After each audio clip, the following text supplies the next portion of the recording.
to the third edition of All Killa, No Filla podcast with me, Rachel Fairburn, and Kiri Pritchard-McLean. We will be discussing today John Wayne Gacy. And before we do start discussing him, we will have to just let you know that we do this podcast because we're interested in serial killers. We are not taking the piss out of anyone who's been affected by murder. We're not encouraging anyone who's thinking about doing murders. We must stress that one as well.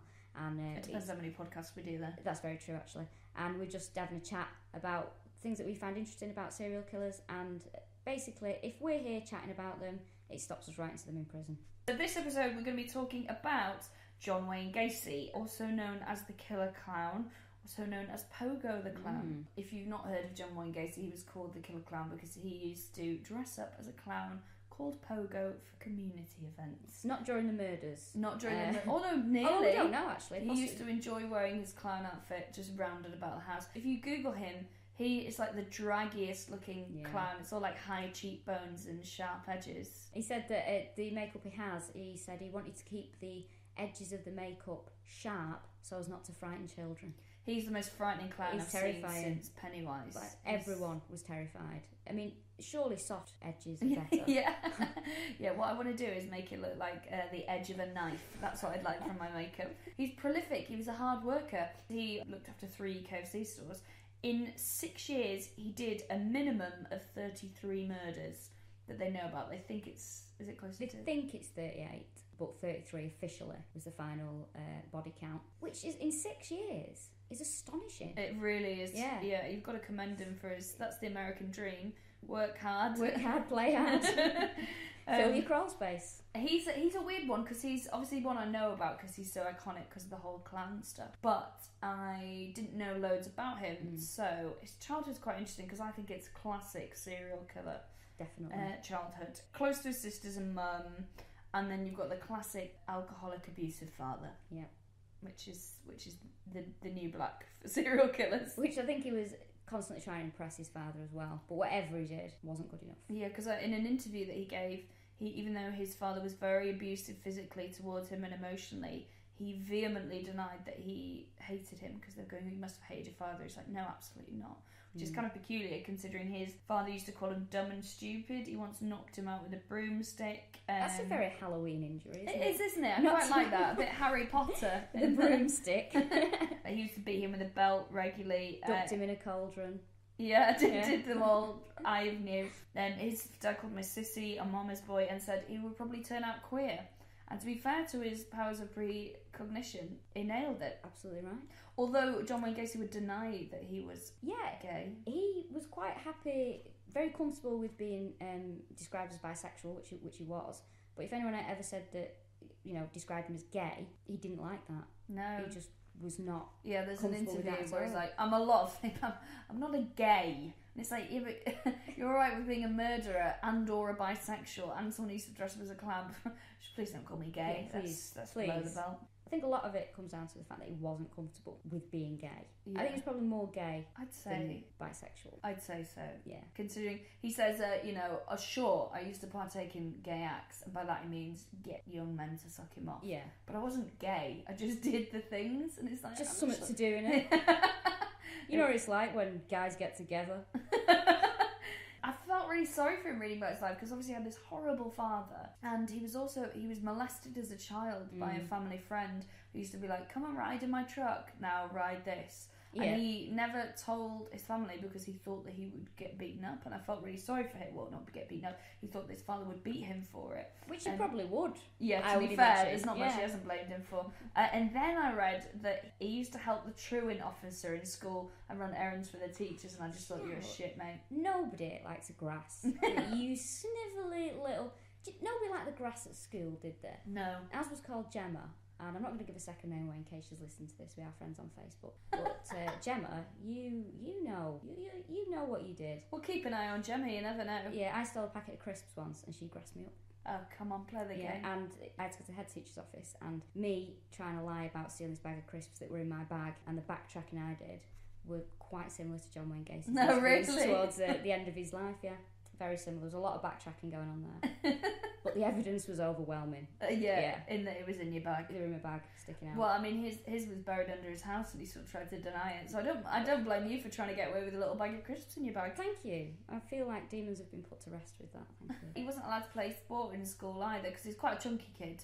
Quite a chunky adult as well, but if you run 3 KFCs, I imagine that's a byproduct. Right. Yeah, he wasn't allowed to play sport in school because he had this heart condition, which, I don't know, must have peculiarly vanished when he was killing 33 guys. Dragging some bodies to the crawl space. It wasn't affecting him then, was it? They think that he might have had an accomplice. Yeah, this is what they think. The police say that at least 4 or 5 of the murders, they do think he acted with an accomplice. But he's a graft. Oh, miss, this person's doing that. Yeah. Why would he suddenly... He's on death row. He's deciding to backtrack, deny that he's ever done anything, even though he's admitted it all. Why wouldn't he just name that accomplice? It just doesn't ring true to me, that. But he's quite like a big guy, and the crawl space isn't very big, and I just think that it's quite a lot for someone to be doing on their own. That's true, actually. And also, I mean, people around must have seen some activity. I mean, someone's dragging bodies to the crawl space once every 5 minutes, or every 2 months as it was. It's quite astonishing, really. Maybe there was a really good thing on TV at the time. Like, I think during the X Factor finals, go out and kill someone. Bet the streets are empty, like, just whichever homeless person's around, I'm just gonna do awful things to them. What was on the late 70s? MASH might have been on. He was quite a sickly child, actually. So he had seizures. They were so bad they hospitalised him. And he had a burst appendix, and his dad insisted that he was just faking it. And that he was lying in hospital to bed, and his dad actually said that he faked it. Now, I have sympathy there for John Wayne Gacy because my father is not an abusive alcoholic. My 2 brothers used to, whenever they were sick, my dad would just think they were lying and send them to school. And once he sent my brothers to school, brother Alistair, and then the school sent him home again because he was too sick to be in school. My dad just sent him back again. Oh, so that is harsh, isn't it? That's how we do things in Wales. It's a tight ship. Are your brothers very successful now, though? Are they balls? Oh. I was expecting, like, yes, actually. But they could be murderers, so we'll just sit it out and we could do a special. I do actually really feel, it sounds like he had a horrible life. He bought a car, or rather his dad bought a car in his name, and he would pay him off monthly. And then his dad would, whenever he did anything his dad didn't like, he'd take the keys from him, which is like his only point of freedom. And then he got a copy of the keys made, and when his dad found out, he took the distributor cap off the car.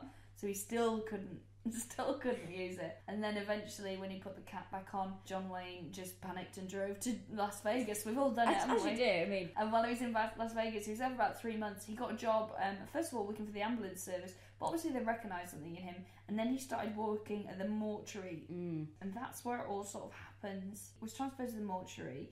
And then he used to, part of the job was that he used to have to sleep in a room behind the embalming room. For normal people, if they go, right, this is your wage everywhere, you get accommodation, great, wonderful, where am I going to be sleeping? Oh, you're going to be sleeping next to the dead bodies. All right, well, this has been lovely, thank you very much for seeing me. But... Is there any room near the bins? Is there not a corridor somewhere I could sleep in? Well, he admitted that he cuddled up to a teenage corpse one night as well. That's what made him leave, because he got into a coffin with his corpse, this teenage boy, one night, and was like, this feels like I'm home. Yeah. Maybe I should drive But there. I know it's not right. Yeah. Well, actually, it's quite interesting because many years ago, I applied for a job. It was an admin job, but I was part of like the services at the Manchester Royal Infirmary Hospital, and I went to apply for the job, just admin, but they said before the interview, you've got an interview, but can you come in and look at where you will be working? So I thought, oh, okay. So I went in, and basically there was me and another girl, and I would have been working in the mortuary. They'd covered up in it. There was no, they said, oh, we're having some sort of work done, so there's no office at the moment. There will be one eventually. Work from home? Yeah, well, it was just in the corridor of the actual mortuary. Very busy it was, the mortuary. A lot of activity going on. Well, from some people. Some of them were just obviously covered up, and they'd covered up the board with everyone's names on because obviously confidential. And as soon as I walked in, I was like, no, this isn't for me. What did it smell like? It's a very strange smell. It was musty. There was no windows. It didn't smell of death. It just smelled overly clean. I was going to say, does it smell too clean? Yeah, it smelled too clean. And there's a lot of hustle and bustle going around, and they said, oh, also you need to be aware that the funeral directors do queue up at the door awaiting bodies to take that haven't been sort of sorted out by the family yet. They will just fight over who gets to take the body to their funeral parlour. That's not very dignified, no, is it? Or not. with their top hats on. Yeah. And so I was sort of like, oh, well, I know this isn't for me, but the girl that I was with, who was very taken by the job. We were walking out and I said to her, oh, well, I don't think I'll be coming for the interview because it's not really for me, this. I can't work in there, there's no windows. And she said to me, oh, well, I think it's perfect for me because eventually what I get into is doing the makeup, in funeral parlours on the bodies. And I went, oh, see ya. And I hope I never see you again. Yeah, very strange. Why does she not understand does she know that's not how it works? It's not like, well, I'm going to start in admin and then I'm going to move my way up to eyebrows and hair. It's not like a ladder, the accepted pathway into makeup. Well, she's in the wrong bit anyway. Because that's where you need to go to the funeral. Unless she wants to chat to the funeral directors and get in that way. Or just do them up on the sly while they're in there and go, what do you think? What do you think you like what I've gone done? for Liza and Cabaret. That's ridiculous. So that was quite strange. And I wouldn't have liked to have worked in that environment. And I certainly wouldn't have cuddled up to a corpse. They're so cold. That's what I was thinking, it's hardly, snuggle because up. It's like, I was in a draft, so I got in with, but, oh, God, no, it's horrible. It's a bit odd. He was a family man, John Wayne Gacy, which I always find fascinating when they're family men as opposed to lonely gays. Yeah. So he had two wives, or he certainly had a first wife that he got divorced from, and it was due to his first sort of I wouldn't say it was his first gay experience, but the first one that he got caught on, basically. So he invited a friend's son, this is in 1967 over, and he was a fellow JC. Now, I didn't know what JC was. It's Junior Chamber of Commerce. So it sounds like an American Freemasons. It sounds like the Freemasons, yeah. It's a very sort of, it was an all-male society, and it's, There's always alarm bells when that happens. Yeah, well, John Wayne Gacy used to recruit new JCs, and one of the ways he used to recruit them was by getting them all to come to his house, getting them all leathered, showing them blue movies. And by leathered, you do mean drunk? Sorry, yes, but I do mean drunk by leathered, yeah. Hammered, plastered. But these hammered, again, could have been... Hammered does sound, yeah. Hammered, plastered. What's another word for drunk? Squiffy? Squiffy. Got them all squiffy. And decided to show them all his blue movies. And apparently, in one evening, he recruited 20 new JCs. That's great. That's either testament to his charisma or his pornography collection. Well, I bet he had quite the collection. Yeah. How is that normal that you go like, oh, we're going to go over for a meeting. Don't mind the pornography. Help yourself to the volipons. That's such a strange setup, isn't it? Just stopping chat about trade just while he watched his favourite bit. He was really successful in that group, though, wasn't he? Yeah, and, he was very well thought. Have you met the president's wife at the time? Yeah, the first lady. And there's a picture of him with her. I can't remember which one it was. Not very well up on the American presidents. American serial killers, yeah, presidents now. Anyway, he met one of them. And yeah, he was very well thought of, and everyone thought he was a great bloke, and he was very committed. He was nominated for JC of the Year and things like that. He was really successful. And during this is the period that his dad finally turned around to him and said that he was proud of him as well. He was very pleased with the work he did there. And he's also on the list of, if you Google JC's and on the Wikipedia page, he's one of the notable ones. Oh, really? Yeah. So there's always people, and John Wayne Gacy. What happened was he got a fellow JC's son, he invited him over and said, hey, come on, watch some porn with me, which seemed to be his calling card at the time. And then he got him drunk and then basically made the boy nosh him off. And then when the boy was obviously upset, he thought he was going to tell, so he threatened him. Yeah, gave him $50, which I think that's just polite, isn't it? Which is a lot of money in those something days. For the powder room, isn't it? And then the kid sort of went away and eventually told his family, and he went to court and he actually got incarcerated for it. It's supposed to be a 10-year sentence, and he served 16 months. It definitely is the Freemasons in that case. 100%. And it says as well he used to mingle with the guards in prison. But then again, you think, oh yeah, mingling with the guards. Well, it was a grass as well, wasn't it? So he probably did. But who else is there to mingle with? You're either mingle with the guards, or you're going to mingle with the crims. I don't know. You mingle with both. You've got no choice. You're in prison. He's probably shown his porno collection. Yeah.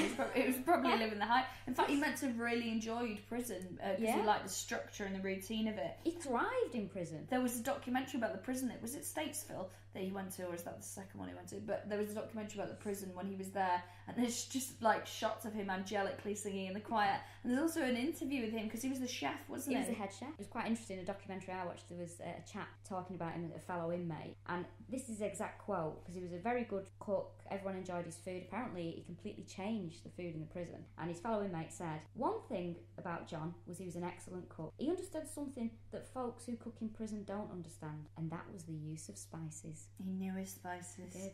I reckon. Do you reckon he was using the KFC recipe? I think, yeah, 11 herbs and spices going in. I like that he was like, he's in there and he's like, God damn it, I'm going to take pride in my work. I quite like that about him. He also set up a miniature. He oversaw the setup of a miniature golf course as well in prison. Oh, he had a blast, didn't he? We should have kept him KFC, there. Miniature golf. It sounds brilliant, mate. Sounds great. Sounds like my best weekend. Singing in a choir. The only thing he's missing is booze. That's true. It sounds like heaven. It's quite sad though, because this is pre all the murders, we assume. Yeah, we assume. And his father passed away, who was obviously a very influential figure. On Christmas Day, while he was in prison, and he didn't find out until 2 days later by all accounts, and he's absolutely devastated by his father's death. He asked, could he be excused from prison to go to his father's funeral, and they denied that. You would think with his good behaviour that would see him out after just over a year. And his delicious food. Yeah, also be like, go on guys, I'll do meatloaf. Yeah.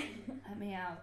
I just think that's, and it could have been, I don't know, could that have been the turning point if he was allowed to see his father and get some closure? Maybe there would be a few more boys alive in the world. Yeah, I think that was quite an unreasonable thing for the prison service to do.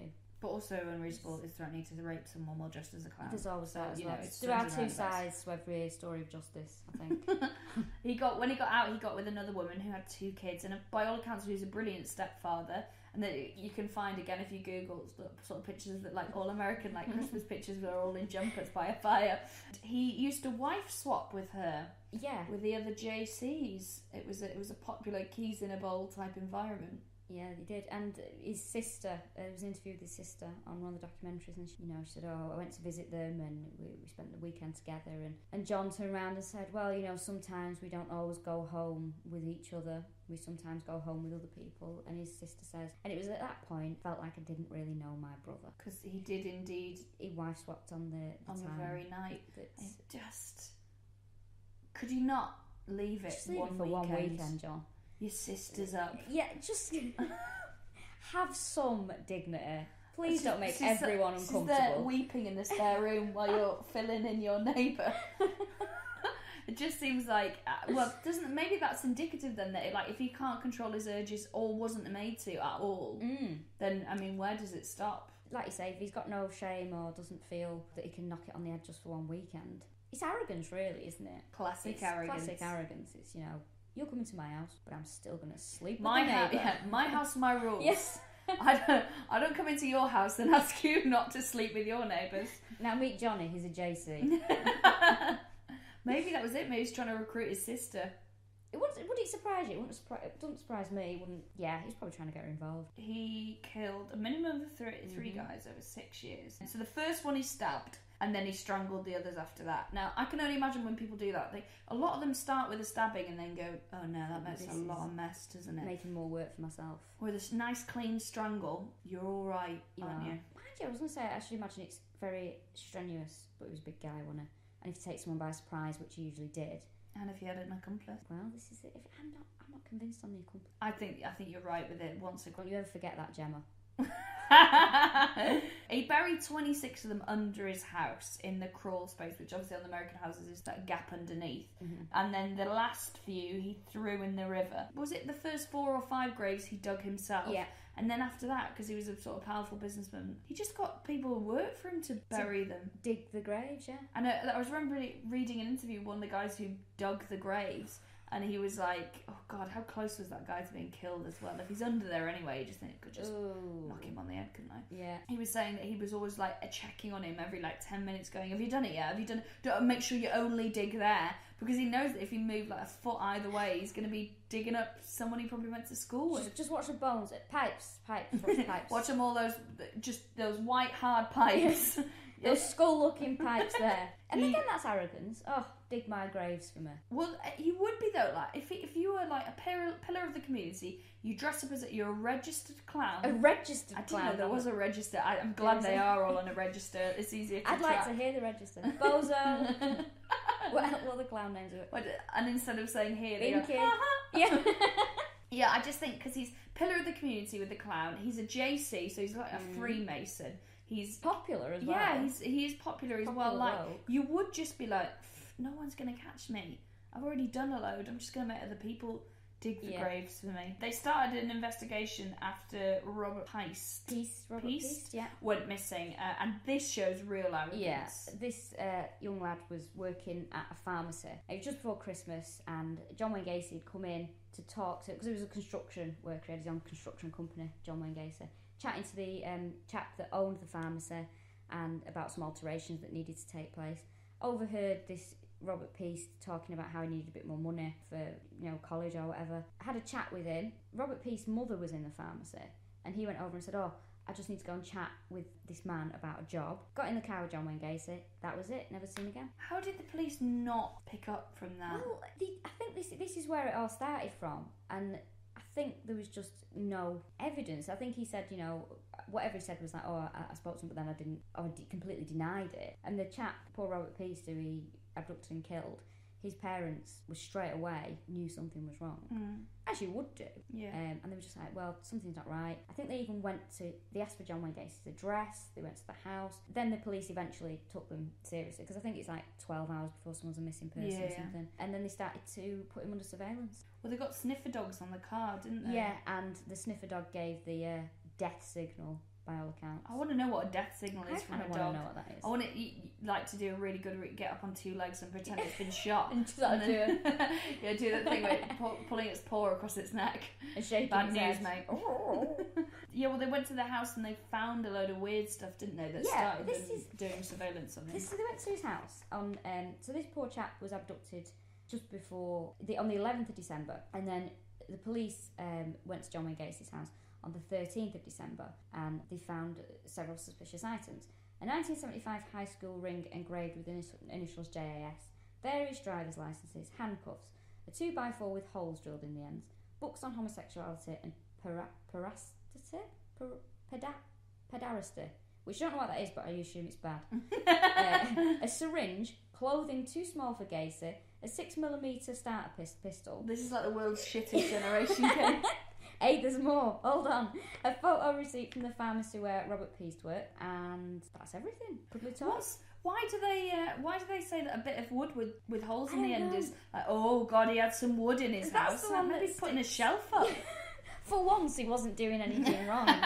He just got a bit lazy with the DIY. All these things that, the ring that actually belonged to one of the victims is the big... And he kept a lot of jewellery as well belonging to the trophies, isn't it? Yeah, he kept all these things. But the strange thing is about the whole surveillance operation was that he became friendly with the police, sort of, who were watching him. It's like being back in prison again when he's friendly with the guards, isn't it? So he'd invite him, he'd sit in restaurants with him and have dinner, and they were chatting about the case and being under surveillance, which I'm pretty sure shouldn't be allowed. I'm sure that bends some rules at least, isn't it? And what was it he said? Even a clown can get away with murder. Oh, look at that. That's creepy, innit? And Barrymore as well. He was go. Right. He knew what he was on about. He knew what he was on about. Yeah, he used to invite the surveillance team in for tea, didn't he? And he chatted to them about like his wife and his family and the case. And then one time he invited them all in for tea, and they could smell the bodies under the house. It was a fish dinner, which I think was chosen on purpose because his house must have stank. And they were like, this place stinks. One of them, once they used the toilet, he's flushing the toilet, he said he could smell decomposing flesh. We've all been there. I bet they still finished their puddings as well, because he knew how to use spices, didn't he? It was like, well, it'd be rude, wouldn't it? We've got to stay for the main course at least. For pudding, yeah. I can't just leave now. But all these things, and then eventually... I remember watching, because it's strange, because it's a fairly contemporary case. What I find really peculiar is when you can watch interviews with him on YouTube, and there's an interview with Gacy where he is, even though he is on death row at the time, and they found bodies under his house, he claims that the smell was just water trapped under the house when it rains. He's like, oh yeah, no, it always smelt musty. And it's like, mate, there's a difference between musty and 26 dead boys. Exactly. And then he's like, oh no, that smell, that was because I had a lasso upset and I'd left it in the house too long and it had weed on the rug. And it's like, that's not the same thing. Dog piss does not smell like rotting flesh. No, if it does, then you're feeding your dog the wrong thing. You need to change your something. Dog dead bodies. There's something wrong. Is what the interviews that he did when it was coming up to his execution, because obviously he was found guilty. He actually admitted it. He ended up realising, oh shit, the game's up. He's here. not the brightest. No, is he, he's this not. one? And he went to see his lawyer, admitted everything. So he got sentenced to death, lethal injection. But the interviews he did, it was on like the local TV station in Chicago, and he's doing all these interviews. He's massively backtracking, tripping himself up, and getting everything wrong. Because he's decided then that he didn't do any of the murders. He did like 5 segments of these interviews to keep people's interest. And he was introduced as the worst mass killer in America's history. I think the Native American community would have something to say about that. And technically he's a serial killer. That's America rewriting history again, isn't it? Yet again. And he's he's a serial killer. But that's by the by. The interviews are quite horrible to watch, actually, because he's weird. He is weird, isn't he? He has that sort of air of somebody who, if you worked with him, you wouldn't like him and you'd be frightened of him, but you'd also feel slightly sorry for him at the same time. Yeah. But you'd think there was something definitely wrong. Yeah, you'd be like, oh, he probably just lives with his mum, and Yeah, he's very odd. And his voice is very strange, because to me his voice has a Sesame Street quality. Kermit the Frog. Yeah, and slightly Ernie from Bert and Ernie. It's a very strange voice, and he's a very odd man, and the backtracking's amazing. I mean, at one point he goes to talk about how he couldn't do the killings. He said he took a truth serum, and then the journalist does a voiceover and says, we've looked into this, there's no evidence he took a truth serum. So he's lying about a truth serum. Which doesn't bode well. And then at another point they mentioned one of the victims, and he says, no, he wasn't one of the ones that killed. And the journalist says, hold on, you said you didn't kill anyone. And he goes, scratch that. It doesn't work like that. Yeah, he can't. Oh, I'll just put a line through that, no problem, sorry. Alright, wind it back, lads, we've all again. done that. It's just astonishing. And then he does the old rope trick, because this is how he got his victims. He'd get the victims in, get them drunk a lot of the time, and then he'd do the handcuffs, like, oh, do you want to see a magic trick? No. Put the handcuffs on, and then game over. He did it with a guy who was living with him, didn't he? There was a young lad who lived with him, and he came home and he was drunk in his clown suit, because apparently he used to wear his clown suit just for sort of shits and giggles, to didn't feel comfortable. Yeah, so he was drunk in his clown suit and was like, hey, come and watch some porn with me, and then was like, let me show you my magic trick. And then he put the cuffs on, and the guy was like, right, take it off now, I don't want to do this anymore. And apparently he just flicked, like flicking a switch, and then started swinging him around by these handcuffs, screaming, I'm gonna rape you. And then the guy sort of battered him and left, and rightly so. But to me, like, if you're in the kind of house where you come home and there's a middle-aged guy in the sitting room drunk in a clown suit, you go, oh, sorry John, I'm just gonna go and pack my bags. You wouldn't be like, oh, I'll probably go and sit and watch some porn with him, and when he has to put handcuffs on, I'll just slip them on as well. Oh yeah, sure, why not? I'd just be like, taxi, straight out leave of there. my stuff. You just wouldn't. He used to apparently just turn up at the local bar dressed as Pogo the Clown and be like, yep, I've had a hard day's clowning, and just be having a few beers at the with end the of the sharp day. edges. With the sharp edges and the... He's interesting. The one thing I do admire about him is his work ethic, because he occasionally killed 2 in one night. He did. And also he ran 3 stores of KFC, and one of his reasons for not being a murderer, he was like, oh, as if I've got time to kill people. With my schedule. Hey mate, I'd love to murder some people. I would love nothing more than being out there night after night just killing them all. But you know what, this chicken's not going to cook itself, is it? Well, he worked for KFC as well. How creepy and depressing is this? He insisted that everyone called him the Colonel. The Colonel. As if he'd invented it. Arrogant again. Arrogance again. And just so I can say, I've actually been calling Kentucky Fried Chicken for years now. I think today is the only time that I've referred to it as KFC. You just like to make that clear. I still call it Kentucky Fried Chicken. I didn't know it changed until someone made me feel an idiot. I don't actually eat it. Not because of John Wayne Gacy. Don't like the taste. But that's by the by. You heard it here first. Yeah. Some of the bodies that they found, they had things inserted in them in the pelvic region, and we all know that is code for something at the bum. Yeah. They found a bottle of pills in one of the victims' pelvic I bet it had his name on it, and he still denied it. He'd have his name on it, and I don't know, maybe that's a case of, oh, that's where I left him. Thanks for that, fellas. Let me know if you find my glasses. So then he got caught after inviting him round to a stinking house full of dead bodies. And if you look at, again, if you go on Google Images, there's some like iconic mugshots of him. And one of them, he's doing a coy little smile, isn't he? He's smirking. He's proper having a good laugh. Apparently the reason he's smirking on it is because when the person taking the photograph said, what state were you born in? Gacy apparently said, a state of confusion, and laughed at his own joke. Brilliant. Which, when I was thinking about it, I thought, well, if I was ever arrested for any reason, which is highly unlikely because I'm a law-abiding citizen. You need too smart, you cover your tracks, don't you? Exactly, yeah. I've got a cellar. If someone was going to take my mugshot, usually, if I tell one of my jokes, I have a look of apology immediately afterwards. So I think if I tell one of my jokes... It might help you. They'll be like, well, she looks like she's sorry. And then, yeah, she looks really sorry. 100%. Too much. He got the death penalty for 12 of the murders. I don't really understand why 12 and not 33, but there must be something going on. And then he was killed by lethal injection in 1994. There was an interview with him where one of the mothers, I'm not sure which of the victims it was, but she was, what did she say about him? She said, it was done in these interviews, sort of coming up to his execution, and the lady had said, well, I think he should get 33 lethal injections. And John Wayne Gacy was told this, and this is where he shows his nasty side, because he kicked off and went, oh, well, I've had enough of this woman, I should get 33 lethal injections. Well, she should take 33 Valiums and have a lie down. Patronising, nasty, shameless, arrogant. Yeah, it's like when David Cameron was like, calm down, dear.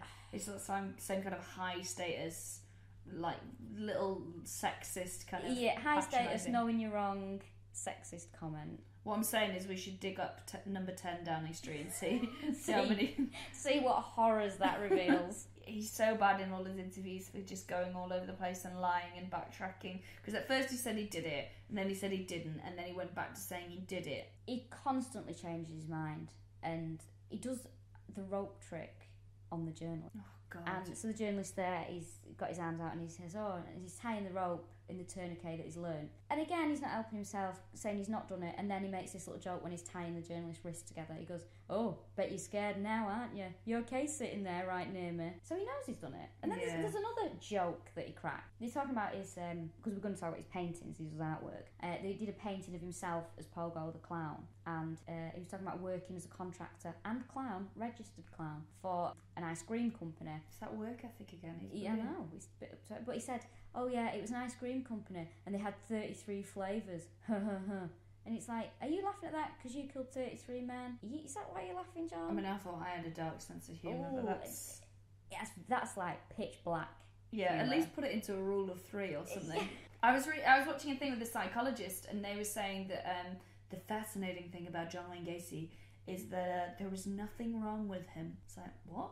And she was basically saying, oh, he wasn't obsessive and he didn't have amnesia because he drew a map of underneath the house where all the bodies were. So there was nothing, he had no personality disorder. It's like, he's killed 33 people. Yeah. Is that not enough to show that there is, exactly, that there is that not, can that not just be a thing in itself, or do you have to diagnose him with something? But they took his brain out, didn't they, after they killed him? They took his brain and they wanted to examine it to see, what's wrong with him. And apparently his brain, absolutely nothing wrong with it. No frontal lobe damage, no sort of, I mean, I'm not well up on the world of brains, but the woman who dissected it was like, no, perfect brain, perfectly fine. Nice compliment, that. You've got a lovely brain, mate. You have got a lovely brain. His last meal, I really like this. For his last meal, he ordered 12 fried shrimp, a bucket of KFC, which I think shows real brand loyalty. Without a doubt. He obviously believed in the product, didn't he? 12 fried shrimp, a bucket of KFC original recipe, some French fries, and a pound of strawberries. I'd say this is the best thing he's ever done, because that sounds fucking delicious. It does sound, I'm not a lover of Kentucky Fried Chicken, but that to me sounds tasty. I'd kill for that. I'd kill 33 men for that. And it's free as well, he didn't have to pay for that. Apparently they say that KFC is the most requested final meal on death row. But I read somewhere recently that they're not allowing it allowed anymore. Really? No more. They banned it. Kentucky Fried Chicken. Maybe it's a budget cut. Maybe they're only allowed Dixie chicken from now on. Chester's. Maryland in Leicester. Oh God, I've been to that. I'm not a fan of Maryland chicken. It's brilliant. The same as Chester's. I don't like those two. Chunky. I'm a chunky chicken. Not that any of this matters, and we're not sponsored by anybody. But that would be nice, wouldn't it? I'd love a chicken sponsor. Oh, that's great. I'm amazed that KFC have managed to again shrug off the reputation of, firstly, not having someone work for them that was killing people left, right and centre, and also being the most requested food on death row. How have they managed to... Maybe that's why they dropped the Kentucky Fried Chicken, they went for KFC. It's a rebranding exercise. It's a rebranding. Although maybe, is that not a badge of honour that you're going to die and the last thing you want to taste is Kentucky Fried Chicken? Or the kind of people that eat our food are more likely to murder people. I don't think it's like... the taste you want to have in your mouth as you get electrocuted. I could kill for a KFC right now. Yeah. And then just have a montage of all the faces they rest for it. He was another one of these people who cashed in on his notoriety and started making some art. If that's what you want to call it. Yeah, it was.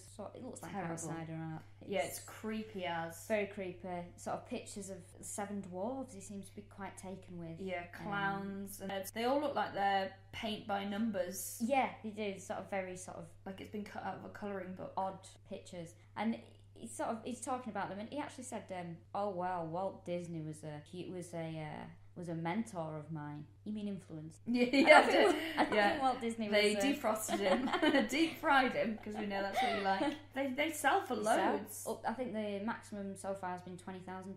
One of his paintings has gone for. I mean, I'm macabre, but I'm not sure I could go that far. It's quite insulting. And also, I just think with stuff like that, I've seen a friend of mine had Bob Dylan pictures on their wall in the flat they lived in, and they were a bag of old shite. So I think sometimes it's just their name that's on them, pictures that he that he'd done, not just pictures of Bob Dylan, because that's crap in it. There was one of his paintings that was not Bob Dylan, John Wayne Gacy. One of his paintings was of the 7 dwarves playing a baseball game against the Chicago Cubs, and this it's high concept, isn't it? Oh yeah, and this picture was signed by several people from the Baseball Hall of Fame. As it transpired later on, they didn't know. I can only imagine that it was presented to them on the premise of, oh, my niece is really poorly. It does look like a dying child has done it, as opposed to a dying man. He's also got a wider legacy. It was John Whiteley, comedian John Whiteley, who told me this, but apparently the director of The Hangover financed one of his very early films by selling prints of John Wayne Gacy's artwork. So not only did he kill 33 people, he's almost directly responsible for 3 shite films. So and they are shite. I'd say that's his biggest crime, if you ask me. Yeah. He's a weird one, because so far we've done Jack the Ripper, who, again, we're sort of nonplussed about. BTK, who I think is a good one, although he's a dick. Yeah. And John Wayne Gacy, I don't know, I go through phases of feeling very sorry for him, but then also like repulsed by his kind of, he just seems like one of those arrogant assholes who's probably got, like a gold ring on his little finger and plenty of money, and just thinks that he can do anything, up to and including killing people and getting away with it. And I think he fully agreed. I mean, I think he fully believed, rather, when he was doing his interviews. I think he thought he was going to get off with it. I think he thought, they'll see that I've not done any of this and they'll let me out. I genuinely think he thought he would have been released from prison.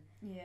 And I mean, his final words when he got the lethal injection were, "Kiss my ass." Oh, that's so cheesy. So there's not only cheesy, but so arrogant. Very arrogant. So arrogant. Kiss my ass. Some of them have got real charm, but I think he is charmless. And he's a very unpleasant man. Like I said before, if I worked with him, I would think he's weird. Yeah. I don't like him. Then one day I'd probably feel sorry for him, and then I'd be like, I don't want to be on my own with him. So yeah, he's definitely... You wouldn't work late if you knew he was working late? Definitely not, without a doubt. Definitely got something. He definitely has something about him that strikes you as not quite right. So that's John Wayne Gacy. That's John Wayne Gacy, yeah. So next episode, which will be episode 4, we're going to be talking about, we decided to, I would like to do a chick, being the feminist that I am, and I thought we'd do one that's more historic as well, because these have been fairly contemporary. Thought we could do the Countess of Blood, as she was known. Elizabeth Bathory. Yes, who was a noble woman. Yep. Who killed loads and loads. Like totally loads? Like loads and loads of girls. So we'll be talking about her. This has been the All Killa No Filla podcast with Rachel Fairburn and Kiri Pritchard-McLean. Thank you very much for listening, and we'll see you next time. We'll be talking about Elizabeth Bathory.